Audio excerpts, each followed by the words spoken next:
All right, folks. So it is very late that I'm recording this, but I wanted to get it out. I'm not feeling so great, so I wanted to get this out as soon as possible for you guys. This might be, I don't know, 8 a.m. Eastern time this comes out. I don't know, but I was asked multiple times. Appreciate you guys. You're liking the videos, and that's awesome. And we're really growing on this channel. Be sure to like, subscribe, comment, and also be sure to follow me on social media at Ellenbogen. So yeah, it's late here. I'm just gonna make that very clear. But Seattle unfortunately did just win against the Eagles. Not just. I guess it was about an hour or so ago, but. I'm going to break it down for you guys, make this really easy to understand. First off, let me just say the rationale behind the Eagles losing being better for the Rams, so the 49ers sit their starters. It's not true. It wasn't better for the Rams. It's not great. It kind of sucks, but at the same time, there is a legit reaction to it and understanding of it. Like, yeah, didn't love the way that ended, but at the same time, okay, the Rams have to take care of business. And then there's the overreactions, which I've been seeing. So let me take you off that ledge real quick here. First off, let me just remind you, the Rams control their own destiny, and that was what they were hoping to obtain in Week 15. They control their own destiny again. It's that simple. They win out, and they're in the playoffs. If you don't think they can beat the 49ers, then maybe you don't think they're a playoff team, because I think they can. Not only did they hang with them for 3 quarters before they lost their right guard in Joseph Noteboom, didn't have Kevin Dotson. Kyron Williams was playing his first game, his first start of the season. They also didn't have Cooper Kupp, and they lost by 1 possession. So I'm not about to say the Rams can't beat the 49ers. They're much better right now than they were earlier in the season, and they gave them a run for their money. Not only that, I think the Rams are a better road team right now than a home team. It's why I think they have such an advantage in the playoffs. So let's talk about it. The Rams beat the Saints this Thursday. Their odds right now at 49% went down a little bit, go back up to 73% with a win over the New Orleans Saints at SoFi Stadium's finale. That'll be the last game of the year, the home finale. So obviously, big game for them. They win that game 73%. If they beat the Giants at MetLife, again, I will be there, be 95%, and a win over the 49ers, of course, is 100%. Now, if the Rams do what a lot of people think is going to happen, where they go 9-8, they win the first 2, obviously 73 and 95 stay the same. They lose to the 49ers, that would make it 92% without even picking any of the other games. So it kind of goes to show you the Rams have a really good position here even still. I definitely didn't want to, push this game tonight as if it was make or break. It wasn't. But it really would have helped them be able to clinch a playoff berth earlier than instead of waiting for Week 18. And by the way, I'm going to walk you through how that's still possible for them to clinch going into Week 17 and winning against the Giants. But let's stick here for a sec. If they lose to the Saints, they have an 11% chance of making the playoffs. So it goes down from 49 to 11. If they beat the Giants, it goes back up to 14%, and they beat the 49ers, that's 75%. As I've said throughout this whole thing, if you're going to lose any game, lose it to the Giants or the 49ers. You can't lose to the Saints. It really puts you, again, 75% is pretty good, but it puts you in a really uncomfortable position because the Saints would not only have the head-to-head tiebreaker and conference tiebreaker, but also the Buccaneers, because they helped you out now, that could end up hurting you. Because if they win that division, now the Saints have the head-to-head tiebreaker over you, they could take your wild card spot. So be careful with that. Do not lose to the Saints this Thursday night. There's no excuse. I know a lot of people are saying, well, Jake, it's a short week. I'm really concerned. Okay, I get it. But guess what? The whole point of the short week being a problem is if you don't have a coach that's ready to get prepared and get on it like Sean McVay. If you saw, we barely got any content this week. We saw guys leaving, Cooper Kupp with the social media saying, not really even going to be able to enjoy this one, on to the Saints, Thursday, short week, all of that. That is the way that this team is coached, and that is the culture. They're going game by game, okay? They were ready for this game. They're going to be ready for this game. Immediately when they won this game against Washington, they had probably a little bit of a celebration, but for the most part, they know what is at hand. It's why Sean McVay was on the Sean McVay show. On a short week, Les Snead was there. So they're going to be ready. And also keep this in mind, they're playing another team on a short week. It's not like the Rams are on a short week, but the Saints aren't. The Saints are not only on a short week, they have to travel. So they have to travel. You have the walkthrough. They're not going to be able to practice as much. So think about that. So it helps more because the Rams are at home. There's actually an advantage here. I don't think enough people are talking about that. Anyway, let's get back to it. 9-8, that was with the Saints, 11, 14, 75%. If the Rams lose to the Giants, that is going to be 73% against the Saints, goes down to 25% with a loss to the Giants, and back up to 92% with a win over the 49ers. So then if we get into the 8 and 9s of the world, I don't see this team losing 2 of the next 3, but God forbid if they did that, I'm going to explain to you how it's still possible for them to get in. If they lost to the Saints and 49ers and only won the Giants game, 11% lost to the Saints, back up to 17, and down to 5% with the 49ers. It's not likely, but there's still a possibility. 1 and 2 the rest of the way, if they lose to the Giants and 49ers, they beat the Saints 73, they go down to 25, and then they go down to 14. Not the worst. Again, being below 500 and having a 14% chance of making the playoffs. I mean, you just had a 14% chance of making the playoffs a few weeks ago. 8 and 9, 1 and 2 the rest of the way, lost to the Giants and Saints. 11% with the Saints, goes down to 1% with the Giants. A win over the 49ers is 6%. Guys, they can only theoretically lose 1 game. And the reason I say that is because when you look, they lose 1 game, you have 75% if it's the Saints, 92% if it is the Giants, and 95% if it's the 49ers. So they're in a really good spot, guys. I can't stress that enough. I think they're in a really good spot right now.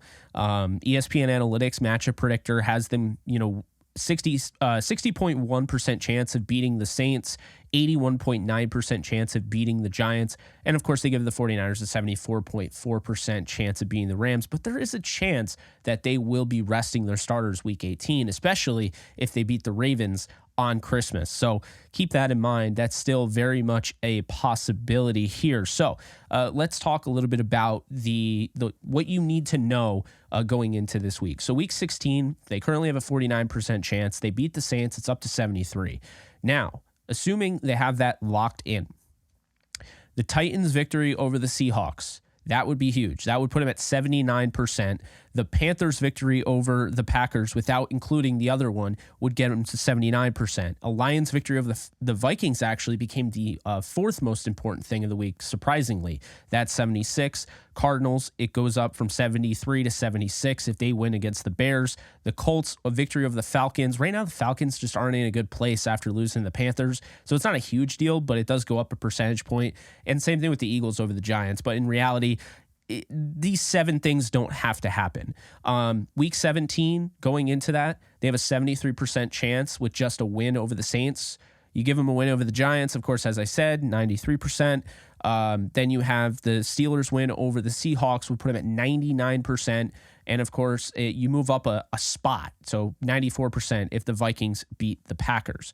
On to week 18 at a 93% chance of making the playoffs, the Rams' victory over the 49ers guarantees them in the playoffs. No doubt about it, nothing against it. 10-7, you're good enough to make it. If the Rams lose, they have a 92%, as I said. The Cardinals' victory over the Seahawks gives them a 98%. That's the most important thing. Week 18, the Bears' victory over the Packers moves it up from 92 to 95, and the Vikings' victory over the Vikings moves it up 2 spots from 92 to 94. So what is the point of all this? Well, I know a lot of people are really concerned, and I don't get why. You just had to have a week 15, the way that everything went down, the Rams could not be set up any better, except for if the Eagles won. I mean, you had 3 teams. The Vikings, they lost in overtime. The Packers got blown out at home. And you had the Panthers, who had 1 win all year. The odds of them winning their second game in this one was very slim. And you had them have a rookie quarterback go 95 yards down the field and win the game in the final seconds against the Falcons to put the Rams in at the 7th seed. Currently, because of the Eagles losing, the Rams would play the Dallas Cowboys if the season ended today in Dallas, and I think they would win. I think they can beat anyone in front of them. I can't stress that enough. It's why I'm not worried. I'm not trying to get away with playing the 49ers without their starters. I don't care because I have enough confidence in this team. I know what playoff Stafford looks like. Okay? He looks like playoff Stafford. Like right now, he looks like that. He's one of the best quarterbacks in football over the last 4 weeks. He's first in touchdown passes. I mean, you have to understand that the Rams, they're a top 10 offense now. They're 9th in defensive success rate. I mean, they really have a chance to win the Super Bowl if things go their way. So, and the big knock on teams is that if you don't get a home field advantage, oh man, you're done for. Like, I feel that way about the Eagles. I feel that way about Dallas. I don't feel that way about the Rams. The Rams are scarier on the road. They feel like a better team on the road. I know they have a losing record on the road. They've also played the toughest schedule among all NFC teams.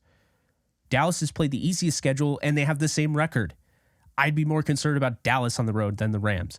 Rams have one blowout, and yes, it's against Dallas. They had Matthew Stafford for barely 2 quarters, maybe a little bit over 2 quarters, and then they lost him, and then Brett Rippon came in.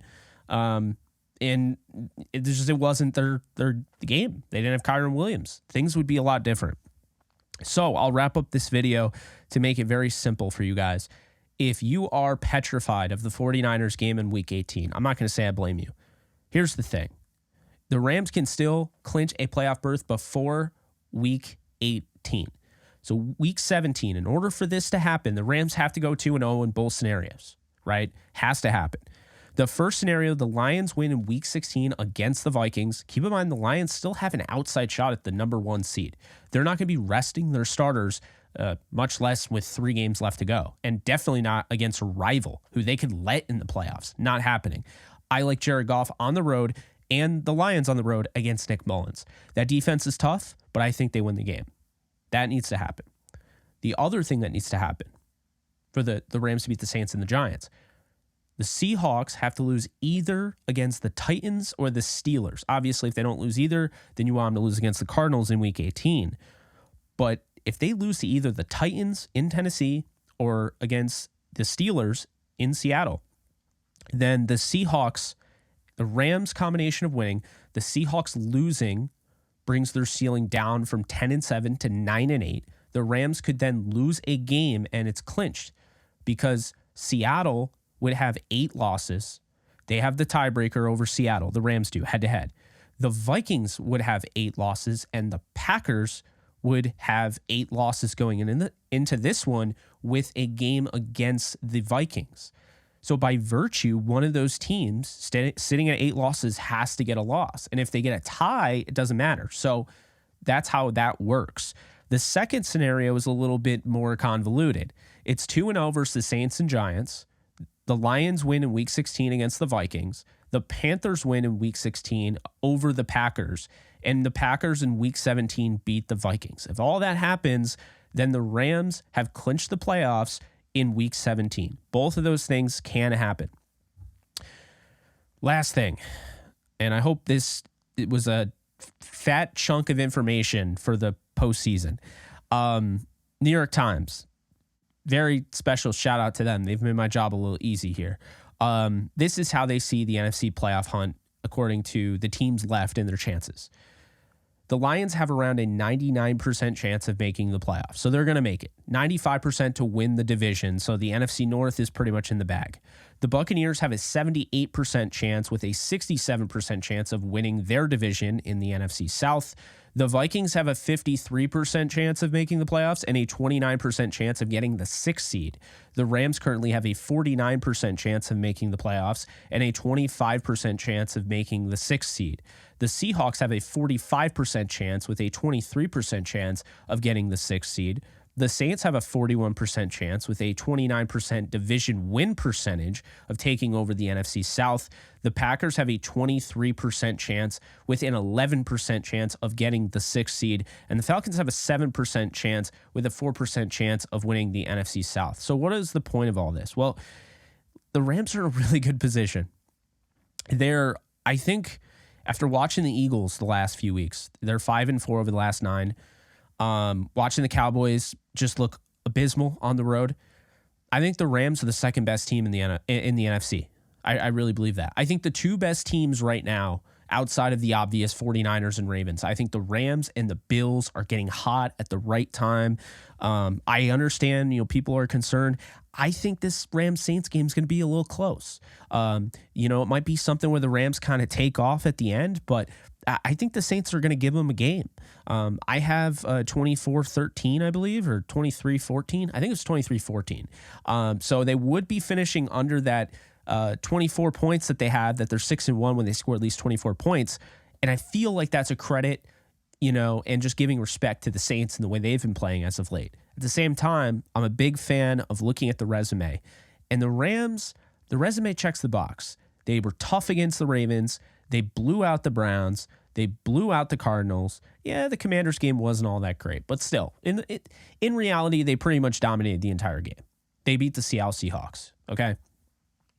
When you look at the Saints, right now, their resume isn't that great. The Giants' resume isn't that great. So these upcoming two games, while they might have moments where you're like, oh no, I think the Rams, they're going to win these. I think they're going to win these. I think they're going to beat the 49ers. I think they're going 10-7. I've stood by it since I made the prediction before the season. 10-7. I said divisional round of the playoffs. I'm going to have that to be determined. I want to see who they play. I want to see how the playoff kind of shakes out.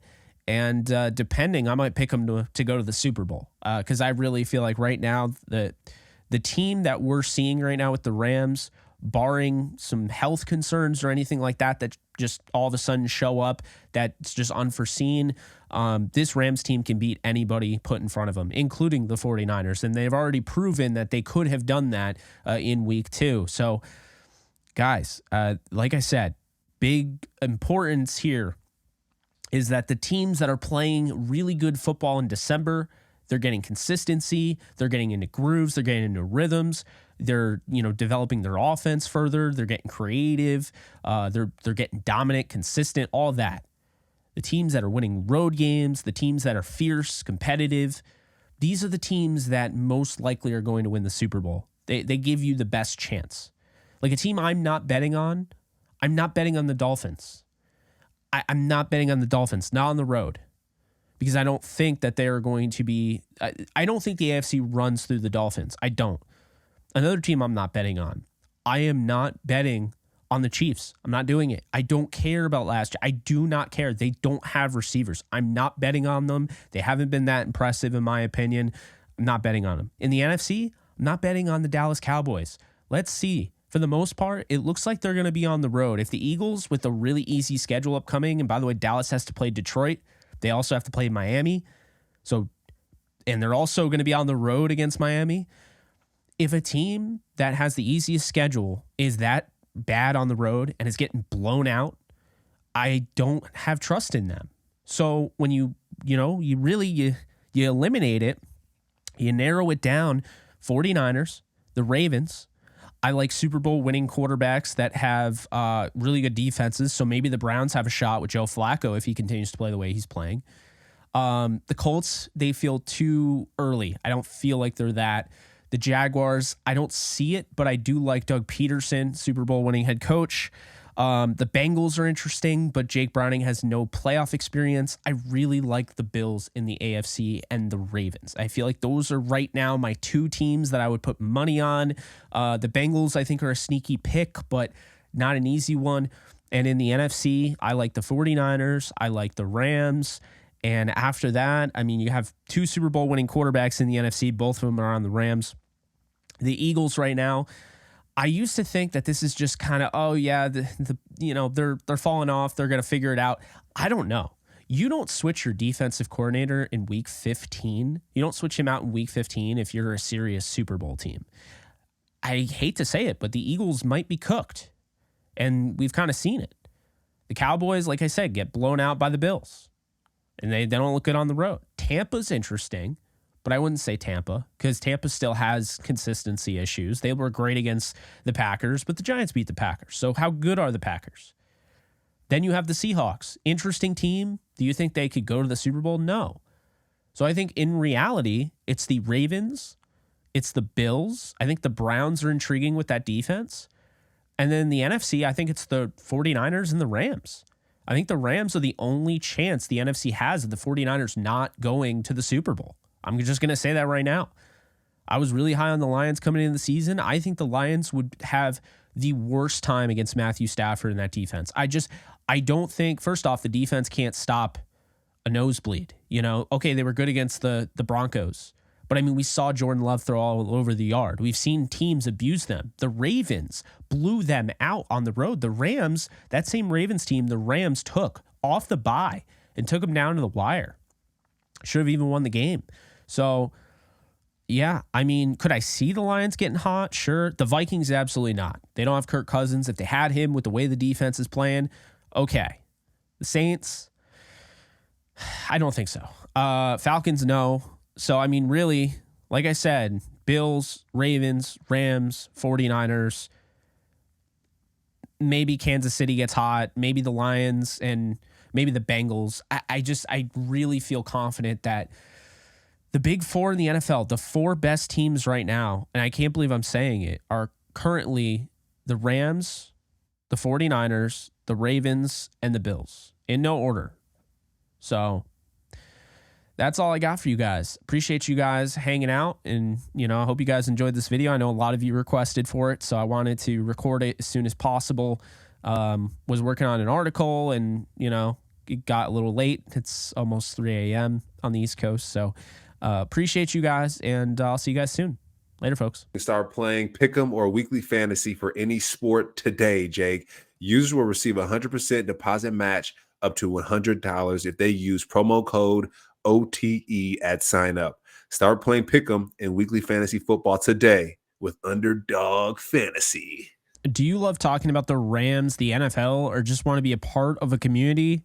Join my free Discord server today. We're over 800 members. We got 24/7 live chat, a level 3 boosted server, the ability to call into JE Live, playing online games with us on Kick streams, toggleable alerts for when I go live on YouTube or Kick so you don't miss a live stream, and exclusive giveaways. Click the link in the description, the comments section, or the link that comes up in the video to learn more and join today.